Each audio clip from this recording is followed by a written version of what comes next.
Բարև ձեզ, ես Շուշանիկ Սարգսյանն եմ, Վայոց Ձոր մարզի Զառիթափի միջնակարգ դպրոցի դասվար։ Ուզում եմ շնորհակալություն հայտնել Edcamp Armenia-ին, Պարադիգմա կրթական հիմնադրամին, ինձ այս հնարավորությունը ընձեռնելու համար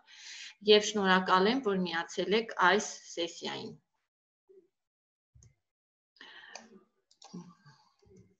Մեր թեման է այսօր ֆինանսական համատեքստով խնդիրների լուծում։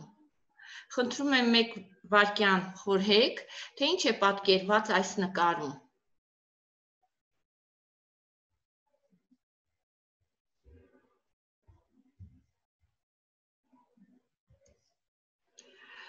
Որպես դասընթացի սկիզբ, համարելով այս ծառը որպես ֆինանսական համատեքստով խնդիրների լուծման ծառ, եկեք գտնենք մեզ այս ծառի վրա, որտեղ ենք մենք նստած կամ որ մասում ենք մենք բարձրանում։ Խնդրում եմ գտեք ձեզ այս ծառի վրա եւ մտապահեք ձեր թիվը։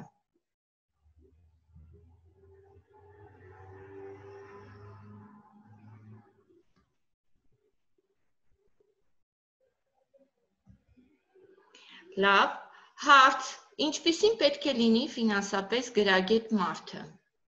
Համաձայն եք արդյոք դուք նկարում պատկերված ֆինանսապես գրագետ մարդու տիպարին, թե ունեք ձեր մտորումները։ Խնդրում եմ մտածեք ձեզ համար, թե ինչպիսին պիտի լինի ֆինանսապես գրագետ մարդը։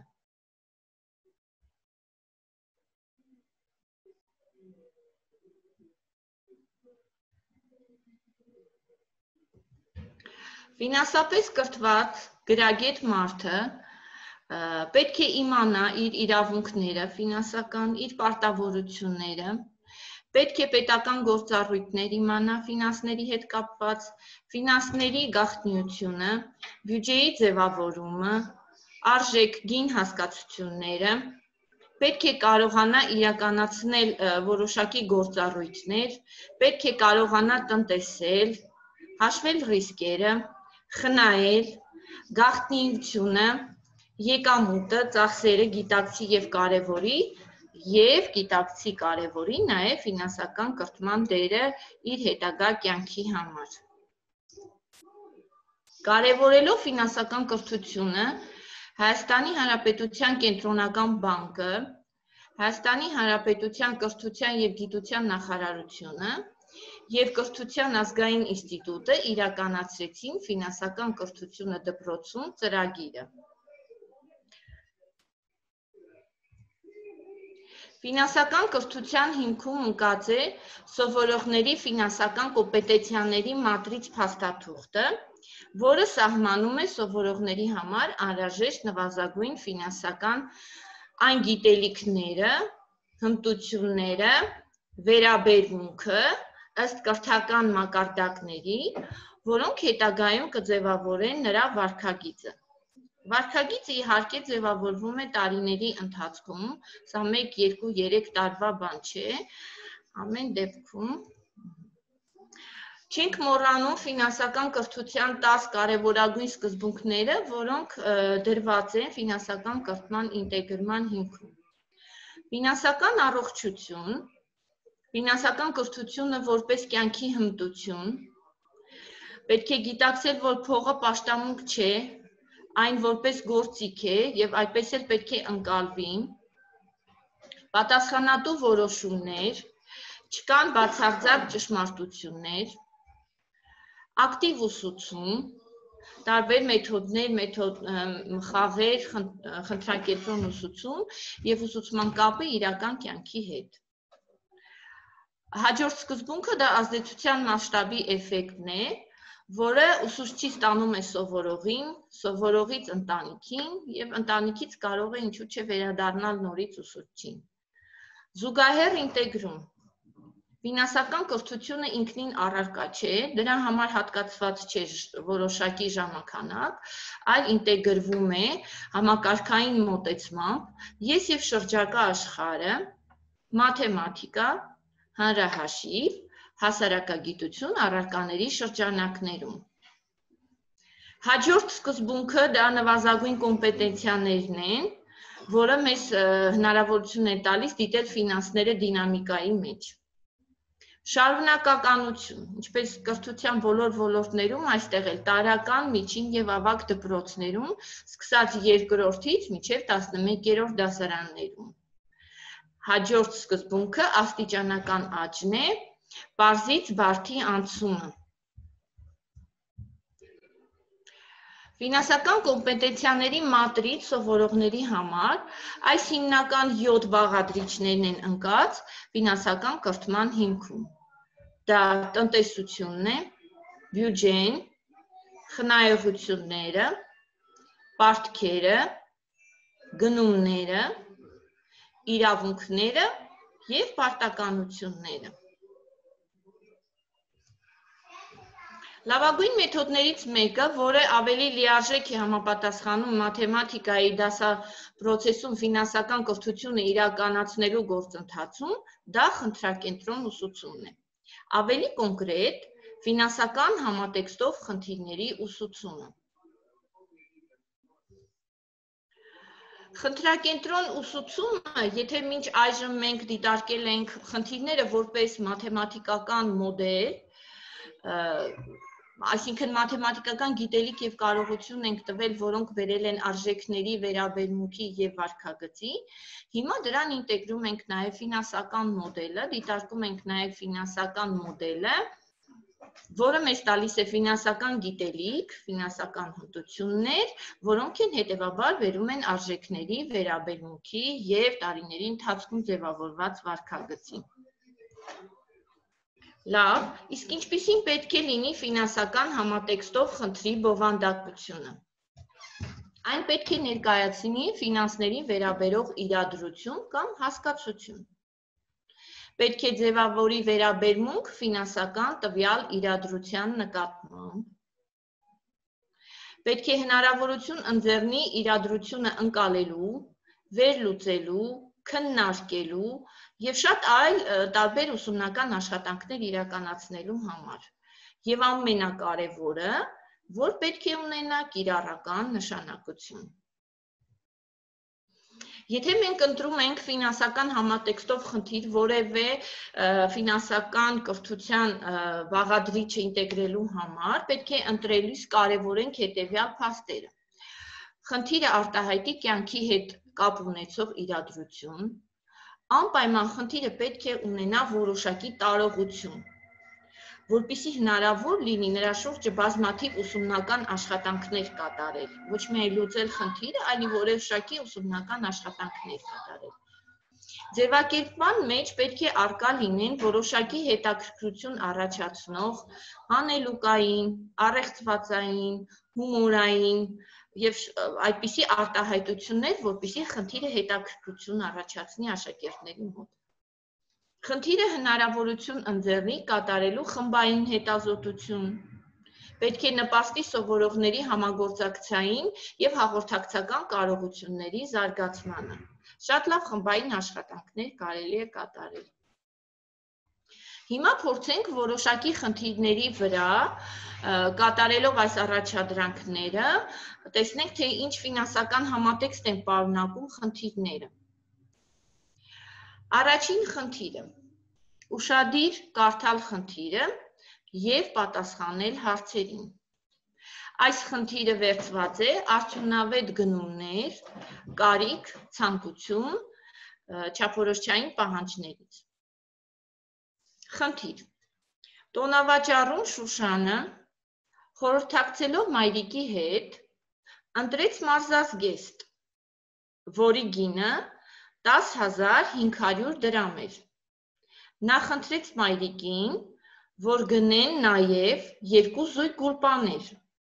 որոնց յուրաքանչյուր զույգի գինը 650 դրամ էր։ Պարզագույն խնդիր է, որը եկեք դիտարկենք մաթեմատիկական համատեքստի հարցերով։ Տալիս ենք հարցեր մաթեմատիկական համատեքստից։ Որքան գումար էր նրանց անհրաժեշտ այս ամբողջ գնումները կատարելու համար։ Եթե 2 զույգ գուլպան երկու անգամ 650, գումարած մարզազգեստի գինը, ապա մենք ունենում ենք 11800 դրամ ընդհանուր գումար, եւ դա խնդրի պատասխանն է։ Կարող ենք տալ մաթեմատիկական համատեքստի մեկ այլ հարց. Որքան կլիներ նրանց ստացած մանրը, եթե այդ գնումների համար վաճառողին տային 3 հատ 5000-անոց թղթադրամներ։ Երեխաները շատ հեշտությամբ հաշվում են, 3 հատ 5000-անոց թղթադրամները արժեն 15000 դրամ, եւ 15000 դրամից հանելով մարզազգեստի գինը մենք ունենում ենք 3200 դրամի մանր։ Պատասխան 3200 դրամի մանր։ Մինչ այժմ, մինչև ֆինանսական կրթության ինտեգրումը, մենք խնդիրները լուծել ենք այսպես։ Բայց հիմա մենք փորձում ենք նաև ֆինանսական համատեքստը գտնել այս խնդրի մեջ։ Տալիս ենք հետևյալ հարցերը աշակերտներին։ Շուշանը ինչու խնդրեց գնել գուլպաներ։ Գուլպաները կարիք էին, թե ցանկություն։ Երեխաները մտածում են, եթե նրանք մտել էին խանութ գնելու մարզազգեստ, նշանակում է մարզազգեստը կարիք էր, իսկ քանի որ Շուշանը տեսավ, որ մայրիկի մոտ որոշակի գումար է ավելանում, այսինքն մարզազգեստը նախատեսվածից ավելի էժան էր, կարելի է ցանկություն հայտնել նաև դրա հետ ունենալ գուլպաներ։ Այսինքն գուլպաները ցանկություն էին, իսկ մարզազգեստը կարիք։ Ինչ վերաբերմունք է դրսևորում Շուշանը մայրիկի հանդեպ։ Այս խնդրի մեջ մի կարևոր բառ կա, որը շատ մեծ արժեհամակարգ է ձևավորում սովորողների մոտ։ Դուք կարող եք նրանց խնդրել, որպեսզի տեքստը կարդալու ընթացքում նրանք գտնեն այդ բառը։ Աշակերտները շատ ուշադրությամբ կարդում են եւ հավատացեք, բոլոր աշակերտները գտնում են այդ բառը, որ Շուշանը խորհրդակցում է մայրիկի հետ։ Այսինքն հարգանք է ծնողի նկատմամբ, նրա խորհուրդը լսելու կարողության զարգացում, բայց դա չի խանգարում նրան, որ նա իր սեփական նախաձեռնությամբ որևէ իր գնի, այսինքն այստեղ զարգանում է նաև ինքնուրույնության կարողության ինքնուրույնության զարգացում։ Կարող ենք նաև այլ հարց տալ ֆինանսական համատեքստում։ Որոշակի գումար խնայելու արդյունքում խնդրանք որևէ իր ձեռք բերելու կարողություն, այսինքն խնայողություն, որի արդյունքում մենք կարող ենք նաև երկու զույգ գուլպաներ ձեռք բերել։ Ահա այսպիսին են ֆինանսական համատեքստի հարցերը, որոնք կավելանան մեր մաթեմատիկական համատեքստի հարցերին, եւ մենք կարող ենք որոշակի ֆինանսական խնդիր լուծել։ Անցում կատարենք հաջորդ խնդրին, լուծել ֆինանսական համատեքստով հետևյալ խնդիրը։ Ասեմ, որ խնդիրը իրականություն է, բայց տվյալները ոչ իրական են։ Այսինքն մենք խնդիրներ ենք լուծում նաև ոչ իրական տվյալներով, որոնք չեն համապատասխանում, թվերը չեն համապատասխանում իրական թվերին։ Կարդում եմ խնդիրը։ Հայաստանի մարզերից եւ Երևան քաղաքից 25-ական ուսուցիչ մասնակցում էին ֆինանսական կրթությունը դպրոցում թեմայով վերապատրաստման դասընթացին։ Դիլիջանում վերապատրաստվելու դեպքում յուրաքանչյուր ուսուցչի համար կենտրոնական բանկը պետք է օրական ծախսեր 20000 դրամ։ Սակայն վերապատրաստումները կատարվեցին Երևանում, մարզերից եկած ուսուցիչների համար օրական վճարելով 25000 դրամ։ Սա մեր խնդրի պայմանն էր։ Ուզում եմ պայմաններում նշել հետևյալը, որ չենք կենտրոնանում Հայաստանի մարզերի թվի վրա, ուղղակի մարզերից 25 ուսուցիչ եւ 25-ական ուսուցիչ էլ Երևան քաղաքից մասնակցում էին այդ դասընթացին, որը պետք է կատարվեր Դիլիջանում։ Սակայն ինչ-ինչ պատճառներով Դիլիջանում չկատարվեց, այլ կատարվեց Երևանում եւ միայն մարզերից եկած ուսուցիչների վրա ֆինանսական ներդրում կատարվեց։ Հիմա հարց. հաշվել, թե որքան խնայողություն կատարեց կենտրոնական բանկը 1 շաբաթվա ընթացքում։ Փորձում ենք լուծել այս խնդիրը։ Այստեղ մի կարևոր գնահատման չափանիշ եմ ուզում նշել, որ երեխաների համար մեզ համար գնահատման չափանիշներ կարող են լինել որոշակի ժամանակահատվածի համար, կոնկրետ այս խնդրում մեկ շաբաթվա համար, խնայողությունը հաշվելու եւ աղյուսակի միջոցով ներկայացնելու կարողություն։ Այսինքն կարող են մեր աշակերտները այս խնդիրը տեղավորել աղյուսակի մեջ։ Մինչև տեղավորելը նախ պետք է խնդիրը լուծել եւ հերթական քայլերով փորձում ենք խնդիրը լուծել։ Խնդրի լուծման քայլաշար։ Ընդամենը քանի ուսուցիչ էր մասնակցում վերապատրաստման դասընթացին։ Հաշվում ենք 2 անգամ 25 հավասար է 50 ուսուցիչ, մարզերից եւ Երևանից, ընդամենը 50 ուսուցիչ։ Եթե ուսուցիչները գնային Դիլիջան,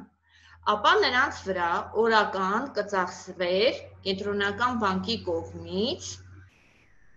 50 անգամ 20,000, այսինքն 1 միլիոն դրամ։ Մեկ օրում 50 ուսուցչի համար։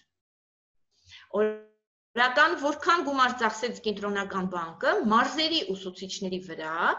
Երևանում վերապատրաստվելու համար։ Քանի որ վերապատրաստումը տեղի ունեցավ Երևանում, ապա մնացին 25 ուսուցիչ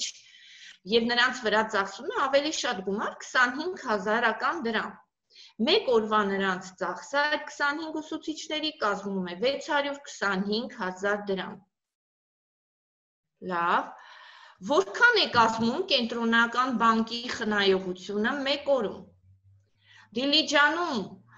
ծախսվելիք գումարի քանակից մենք հանում ենք Երևանում ծախսված գումարի քանակը եւ ստանում ենք 1 միլիոնից հանած 625,000 հավասար է 375,000 դրամ խնայողություն մեկ օրվա ընթացքում։ Քանի որ հարցում հնչում էր մեկ շաբաթվա ընթացքում եւ մի դիտարկում, շաբաթը մենք այս խնդրում պիտի դիտարկենք 7 օրը, որովհետեւ վերապատրաստումները մեզ մոտ կատարվում էին նաեւ շաբաթ-կիրակի օրերին։ Բնականաբար, որքան կկազմի կենտրոնական բանկի խնայողությունը մեկ շաբաթվա ընթացքում։ 7 անգամ 375,000 հավասար է 2,625,000 դրամ։ Այսքան կազմեց կենտրոնական բանկի խնայողությունը, երբ վերապատրաստումները եկան Երևան, տեղի ունեցան Երևանում։ Լավ, հիմա փորձում ենք գնահատման չափանիշներով աշակերտներին հանձնարարել, որպեսզի խնդրի տվյալները տեղավորեն աղյուսակի մեջ։ Վերապատրաստման վայր Դիլիջան, Երևան, ուսուցիչների թիվը Դիլիջանում 50, Երևանում 25, մեկ օրվա ծախս մեկ ուսուցչի համար Դիլիջանում 20,000 դրամ, Երևանում 25,000 դրամ, մեկ օրվա ծախսը բոլոր ուսուցիչների համար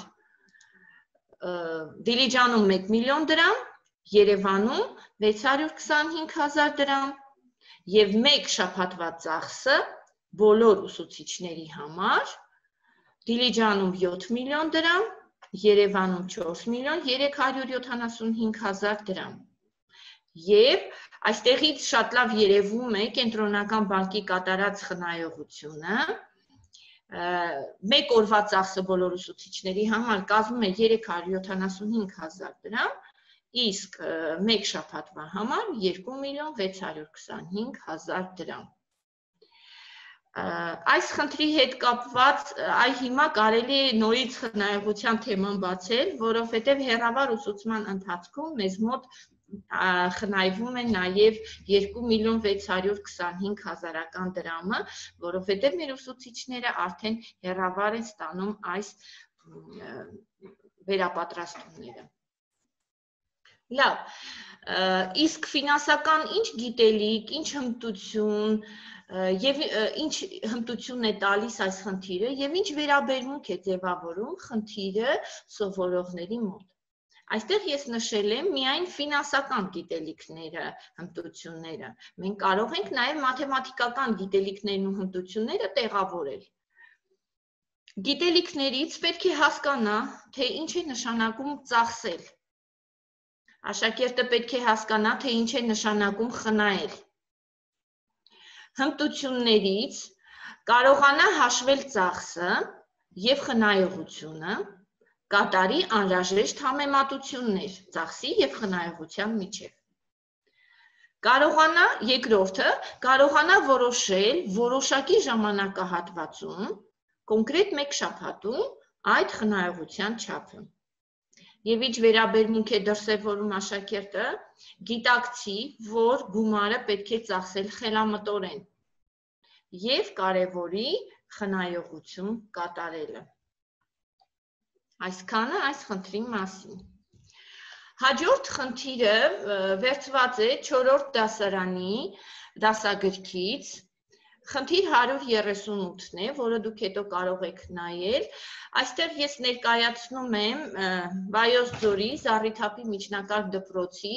4-րդ դասարանի աշակերտների, իմ աշակերտների դասի ընթացքում կատարած աշխատանքը, որը մենք հենց դասի ընթացքում վերլուծեցինք այս խնդիրը և մի այսպիսի հետաքրքիր մեթոդ մշակեցինք մեզ համար։ Խնդիրը հետևյալն է։ Կիրակի օրը խանութը չի աշխատել։ Երկուշաբթի օրը վաճառվել է 15 տուփ ձու։ Իսկ շաբաթվա մնացած օրերին 18-ական տուփ։ Որքան եկամուտ է ստացել խանութն այդ շաբաթ ձվի վաճառքից, եթե մեկ ձուն գնել է 50 դրամով և վաճառել 70 դրամով։ Գիտենք նաև, որ մեկ տուփի մեջ կա 12 ձու։ Աշակերտների հետ այսպես կլոր սեղան նախաձեռնեցինք, հավաքվեցինք և խնդիրը լուծելուց հետո մենք մի այսպիսի պաստառ կազմեցինք և ուզում եմ ձեզ հետ կիսվել այդ պաստառով։ Սովորական թուղթը բաժանել ենք 4 մասի, կառաբաժան ենք արել այստեղ։ Դուք իհարկե կարող եք մտածել նաև ձեր տարբերակները, ամեն ինչն էլ ընդունելի է և գովելի։ Վերևում և ներքևում մաթեմատիկական համատեքստի հարցերը, լուծումները համառոտագրությունն են։ Պլակատի աջ և ձախ կողմերում ֆինանսական համատեքստն ենք առանձնացրել։ Հիմա նայում ենք մեր խնդրի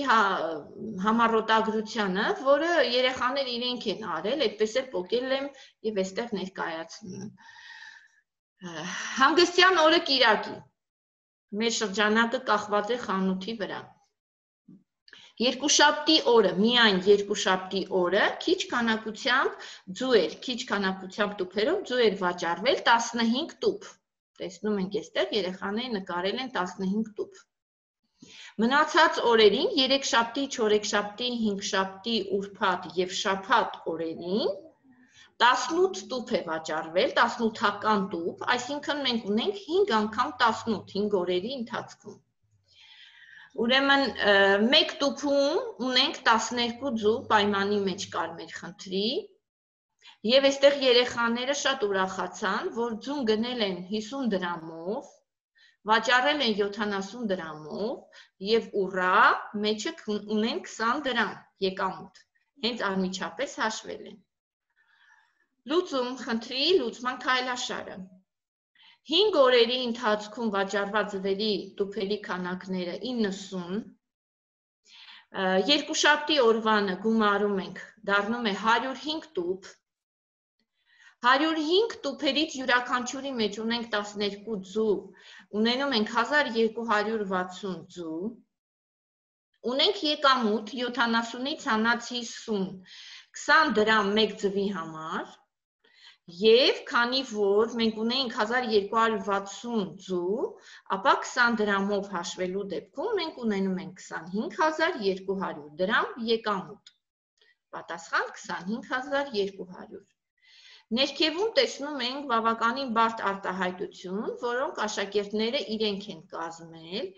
այս խնդրի համար։ Այսինքն վերև ներքևի հատվածը վերլուծելուց հետո ես տալիս եմ նրանց այսպիսի հարց, տվել եմ այսպիսի հարց։ Երեխաներ, տեքստը ուշադիր կարդացեք եւ այնտեղից դուրս բերեք այն բառերը, որոնք առնչվում են ֆինանսներին։ Նրանք դուրս են հանել խանութ, վաճառել, դրամ, գնել, վաճառք, եկամուտ բառերը։ Այստեղ մի փոքրիկ աշխատանք ունենք, երեխաները շատ հաճախ եկամուտը եւ շահույթը խառնում են իրար։ Շահույթը դա ստացված գումարն է, իսկ եկամուտը, այստեղ 70-ից հանած 50, 20 դրամը մի գործարքի ժամանակ ունեցած նրանց եկամուտն է։ Հաջորդ հարցը, որ տվել եմ երեխաներին, լավ, ունենք այդ 25200 դրամը։ Ինչ ենք անելու այդ մեր մաքուր եկամտի հետ, որը ստացանք այս գործարքի արդյունքում։ Աշակերտների պատասխաններն են այստեղ լրացված, նոր ապրանք գնել, գնեմ նոր ապրանք, մի աշակերտ ասաց, մյուսը խնայել, կտամ մեծերին կամ ինչ-որ ուրիշ տեղ կխնայեմ տանը թեկուզ, մի այդպես տրամաբանող աշակերտ ասաց, որ ես կդնեմ բանկ, վրան կգա տոկոսներ, լսել եք երևի ինչ-որ տեղից, բայց նաև չմոռանանք նրանք երեխաներ են եւ երեխաներից մեկը ասաց, բայց ես հեծանիվ եմ ուզում, այսինքն սա մի հեծանիվի գին է, որը ես կարող եմ գնել այս եկամուտը ունենալու արդյունքում։ Ահա այսպիսի տարբերակ նաև կարող ենք քննարկել ֆինանսական համատեքստով խնդիրների լուծման ժամանակ։ Ձեզ ներկայացնում եմ նաև մի քանի չափածող խնդիրներ։ Զվարթամիտ խանութպանի խնդիրը։ Շշով մածունի գինը ամեն օր 100 դրամ է խանութում իմ նոր։ Մածունը շշից թանկ է, ասեմ ձեզ 80 դրամով։ Լսեք հարցումը, ինչ արժե շիշը եւ ինչ մածունը։ Ահա այսպիսի տրամաբանական խնդիր, որը պետք է մենք շատ ուշադիր կարդանք լուծման ընթացքը հասկանալու համար, որովհետեւ շատ աշակերտներ անմիջապես ասում են պատասխանը, որը չի համապատասխանում խնդրի իրական պատասխանին։ Շատ հարմար են այս խնդիրները լուծել գծային համառոտագրության միջոցով, որը ավելի պատկերավոր է դարձնում լուծման հետագա ընթացքը։ Մենք ունենք շիշ եւ ունենք շշով մածուն։ Միայն մածունը 80 դրամով շշից թանկ է։ Նրանց երկուսի ընդհանուր արժեքը 100 դրամ է։ Լավ, եթե մենք 100 դրամից հանենք այդ ավելցուկ 80-ը, որը նշված է գծի վրա, մենք կունենանք այն մասը, այսպես ասած, որը ունի եւ շիշը եւ մածունը, դա 20 դրամն է, այդ երկու հավասար մասերը։ Բնականաբար, եթե 20-ը բաժանում ենք երկու հավասար մասի, մենք ունենում ենք 10 դրամ, 10 դրամ արժե շիշը։ Եվ այստեղից կարող ենք արդեն գտնել 100-ից հանելով այդ 10-ը 90 դրամ մածունը կամ 10-ը գումարելով 80-ին, որով ավել էր մածունը շշից եւ կունենանք 90 դրամ։ Եվ այս խնդրի պատասխանն է 90 դրամ մածունը եւ 10 դրամ շիշը։ Ահա այսպիսի տրամաբանական ֆինանսական համատեքստով խնդիր։ Անցնենք հաջորդ խնդրին, որը կոչվում է Ղևոնդի խնդիրը։ Իմ փողոցում մանկությամբ մի խանութ կար գեղեցիկ, մեր ճաշակով ցանկությամբ պաղպաղակ կար այնտեղ միշտ, խանութպանը ժպտադեմ, խաղում էր մեր հոգու հետ, թե ուզեիր պաղպաղակ, խնդիր կտար մի զվարթ, հետո միայն հասկացանք, որ արածը կատակ չէր, մարզում էր նա միտքը մեր, մի խնդիր եմ հիշում դեռ։ Պաղպաղակը քո սիրած 100 դրամ գին ունի եւ դրան էլ գումարած նաեւ կեսը իր գնի, ով լուծումը գտնի ճիշտ, նվեր կտամ նրան միշտ։ Պաղպաղակն է հուշ դարձել, խանութպանը չկա մեր, Այս խնդիրն է մնացել մեր անցյալից քեզ նվեր։ Այսպիսի խնդիր է առաջարկել պաղպաղակ վաճառողը, խանութպանը, եւ այս խնդրի համար ես մտածել եմ հետեւյալ լուծումը։ Եթե մեկ պաղպաղակը հավասար է 100 դրամի եւ կես պաղպաղակի, նշանակում է պաղպաղակից հանելով կես պաղպաղակը մենք ունենում ենք այդ 100 դրամը։ Եթե կես պաղպաղակը ես արդեն հանել եմ, մնացել է կես պաղպաղակ,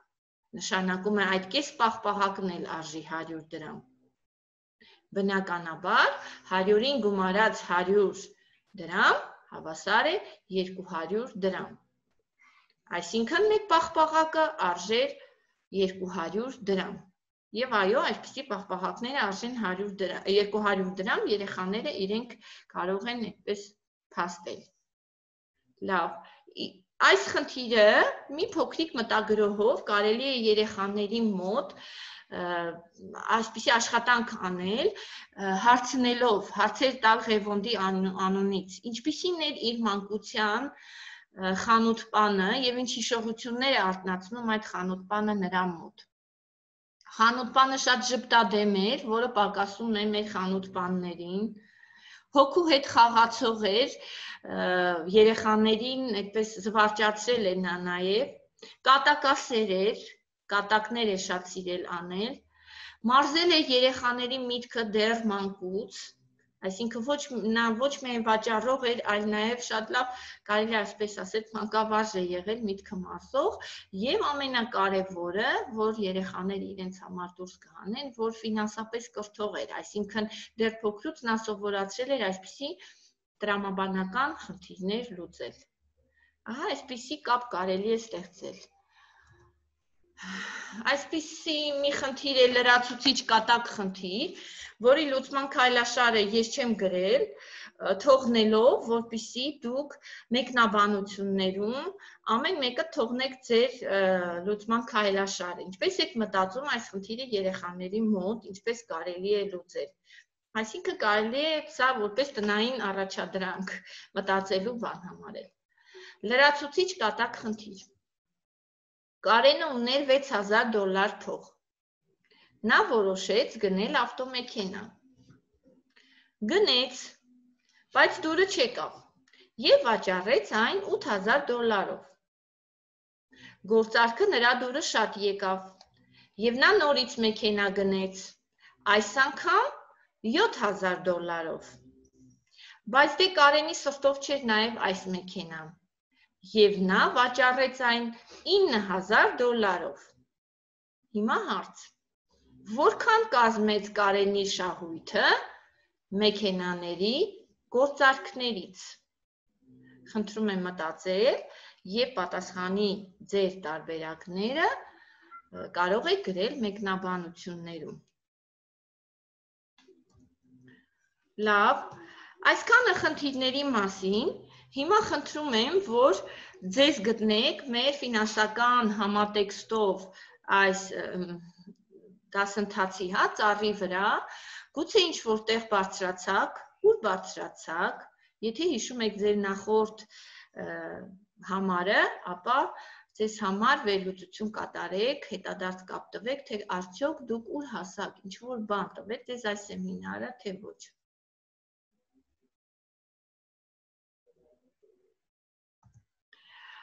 Ուզում եմ խոսել նաև օգտագործված ռեսուրսների մասին։ Ես օգտվել եմ abs.finance.am